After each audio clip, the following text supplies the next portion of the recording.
नमस्कार, शेखावत लेते हैं आप। तो चलिए बिना देरी करते हुए शुरू करते हैं खबरों का सिलसिला। लेजर मशीन से पथरी का ऑपरेशन कराना हो या घुटने कूल्हे का ट्रांसप्लांट, अत्याधुनिक मॉड्यूलर ओटी के साथ आपकी सेवा में 24 घंटे हाजिर। सेहत का सच्चा साथी डूकिया हॉस्पिटल, गणपति नगर, मंडावा रोड, झुंझुनू। विकलांग बेटे और बीमार मां का रास्ता रोका, तहसीलदार की बेरुखी से टूटकर कलेक्ट्रेट से मांगी इच्छा मृत्यु। झुंझुनू में लगातार सामने आ रहे उच्च सरकारी अधिकारियों के आदेश बेअसर होने के मामले। दुर्जनपुरा का दर्द, 50 साल पुराने रास्ते पर विवाद, विकलांग बेटे और बीमार मां की जिंदगी थमी। झुंझुनू जिले के दुर्जनपुरा गांव में 50 साल पुराने रास्ते पर खड़ा विवाद एक 45 वर्षीय विकलांग बेटे और उसकी 75 वर्षीय बीमार मां के लिए जीवन मृत्यु का सवाल बन गया है। रमेश कुमार, जो दोनों पैरों से अपंग है, अपनी हृदय रोगी मां केसर देवी के साथ खसरा नंबर 69 के खेत में बने छोटी ढाणी में रहते हैं। यह ढाणी उनका पैतृक घर है, लेकिन पिछले कुछ महीनों से यहां तक पहुंचने वाला पुराना रास्ता पड़ोसियों की कब्जे और विवाद में कट चुका है।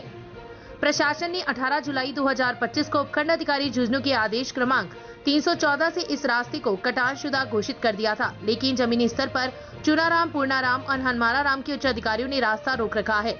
रमेश के मुताबिक वे न सिर्फ रास्ता रोकते हैं, बल्कि झगड़े और मारपीट की नौबत भी ले देते हैं। तहसीलदार की बेरुखी और धमकी। रमेश का कहना है, मैं अपंग हूँ, माँ बूढ़ी है, फिर भी रोज तहसीलदार और कलेक्टर के चक्कर काट रहा हूँ। तहसीलदार सुनने के बजाय कहते हैं, फाइल तो मेरे पास ही आएगी। पटवारी भी आदेश मानने से मना कर देता है।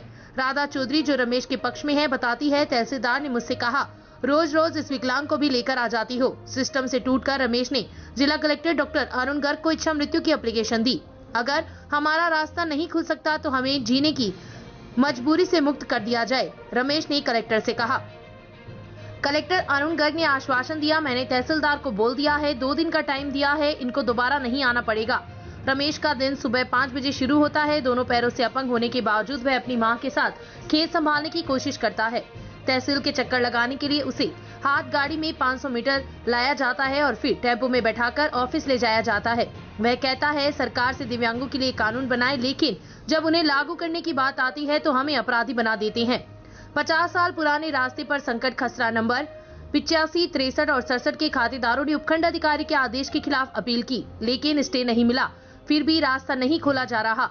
केसर देवी कहती है, हम किसी का हक नहीं छीन रहे, यह रास्ता हमारे जीवन का हिस्सा है, लेकिन अब ऐसा लगता है जैसे हमें घेर कर रख दिया गया है। खेत है पर रास्ता नहीं, घर है पर पहुंच नहीं।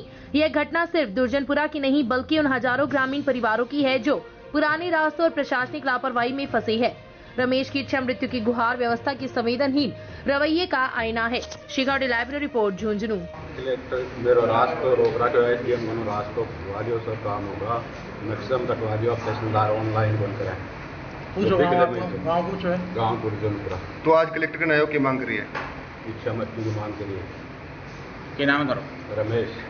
तहसीलदार ने तहसीलदार पटवारी के बोले तहसीलदार बोले रोज रोज क्यों आता है, मेरी इच्छा होगी तब करूँगा। पटवारी से मिले आए थे? पटवारी से मिले। क्या बोलो? पटवारियाँ बोले मेरे ऊपर दबाव है। कितने टाइम से तैयार है वो? जो 18 साल से आने। ठीक। जिला कलेक्टर के पास मेरा ये जटूता है, इसके खेत का रास्ता बंद कर रखा है और मैं इसको साथ लेके आई हूँ क्योंकि ये अपंग है।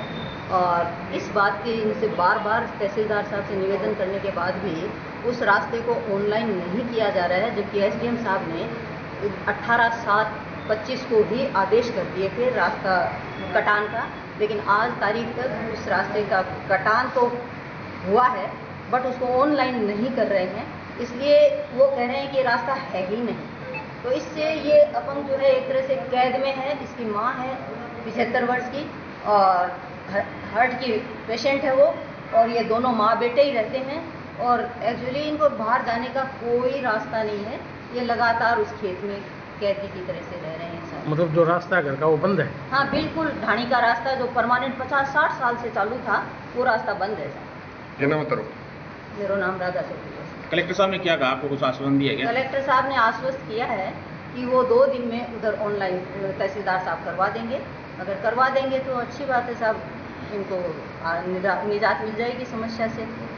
वरना जैसा आप आरोप लगा रहे थे अंदर की तहसीलदार साहब के पास जाते हैं तो वो कहते हैं बार बार रोज इस अपंग को लेकर आती है, क्या सही है क्या बात? बिल्कुल सही है साहब, मुझे कहा है वहाँ, मैं भी गई थी, ये भी गया था, हम दोनों ही जाते हैं ज़्यादातर, क्योंकि इसकी माँ तो वैसे भी अनपढ़ है और मरीज है, इसलिए वो तो जाती नहीं है, और इसकी बहन है तो वो नौकरी करती है, तो यथासंभव उसको हम क्या कहा उन्होंने? उन्होंने यही कहा कि बार बार इस अपंग को लेकर क्यों आ जाते हो यहाँ। राजस्व का मामला है इनका, आपस में पार्टी का विवाद है और इसमें 18 तारीख को जैसे कागज इन्होंने पेश किए हैं, एसडीएम ने ऑर्डर जारी किया है नामांकन दर्ज करने का। उसके बाद तहसीलदार जिन्होंने से बात की है तो उसने बताया कि बीच में जो आदेश जारी है उसमें कोई खसरा छूट गया था और वो खसरे की भी अब कागज की पूर्ति करा ली गई है। इसमें पटवारी तहसीलदार को निर्देश दिए कि अगले 2 दिन में नामांकन खोल के पावना पेश करें। सर, परिजनों का आरोप है कि तहसीलदार के द्वारा कहा जाए बार बार अपंग को लेकर आ जाते हो, ऐसी अमर्यादित भाषाओं का शब्द है जो परिवादियों के साथ किया जाना उचित है क्या? नहीं, ये तो किसी के लिए उचित नहीं है, ये तो किसी के लिए भी उचित नहीं है। अब ये तहसीलदार ने कहा नहीं कहा, क्या कहा, ये तो फिर यदि ये शिकायत देंगे तो जांच करा ली जाएगी इसकी। बाकी ये तो कहीं से जस्टिफाई हो ही नहीं सकता, इसमें कहने की बात ही नहीं है। ये है शेखावाटी लाइव, धड़कन शेखावाटी की